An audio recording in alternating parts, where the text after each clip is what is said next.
కృష్ణాంజనేయులు గారు ప్రస్తావించిన అంశం 105 కోట్ల స్కామ్ అయితే అందులో జరిగింది. దానికి సంబంధించి వాళ్ళ దగ్గర పక్కా ఆధారాలు ఉన్నాయి. సరే, ఇంకా తవ్వితే చాలా ఉంటాయి. జగన్మోహన్ రెడ్డి గారి దగ్గర నుంచి కింద స్థాయి వరకు ఖచ్చితంగా వాళ్ళు చేయాలి అనుకుంటే చేయగలరు అని. అయితే ఇక్కడ ఇంకొక అంశం, ఒకవేళ ఎవరిని అరెస్ట్ చేయాలన్నా ఢిల్లీలో కీ ఉందట.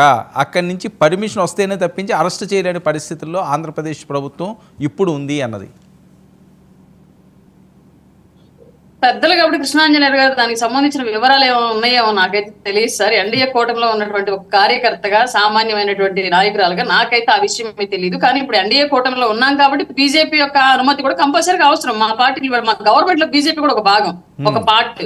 వాళ్ళ సైడ్ నుంచి, అలాగే జనసేన వైపు నుంచి, అలాగే ఇది చంద్రబాబు నాయుడు గారి వైపు నుంచి ఒక స్కామ్ బయటపెడుతున్నాం మనం. దీనికంటే చట్టపరంగా ఎలా మూవ్ అవుతామో కూటమి పార్టీల యొక్క అనుమతి కూడా అంతే ఈజీగా తీసుకోవాల్సిన అవసరం ఉంది డెఫినెట్ గా. లేదంటే ఎవరు ఎలా రెస్పాండ్ అవుతారని తెలియదు కదా. కమ్యూనికేషన్ అనేది ఇంపార్టెంట్ 100%. కమ్యూనికేషన్ కోసం మేబీ ఢిల్లీ ఏమైనా వెళ్ళారేమో నాకైతే తెలియదు ఈ విషయం. కృష్ణాంజనేయులు గారు పెద్దలు కాబట్టి ఆయనకి ఏమైనా ఉందో ఇన్ఫర్మేషన్, దాని ప్రకారం ఆయన ప్రస్తావించారో నాకైతే తెలియదు. కృష్ణాంజనేయులు గారు అది ఏమైనా క్లారిటీ ఇవ్వగలరా?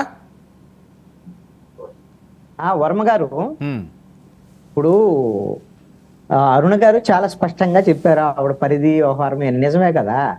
ఒకటి నిజమండి. ఒకటి ఏంటంటే ఆంధ్రప్రదేశ్ లో ఉండేటువంటి ఎంపీల సహకారంతో కేంద్రంలో ప్రభుత్వం ఉన్నటువంటి మాట వాస్తవమే.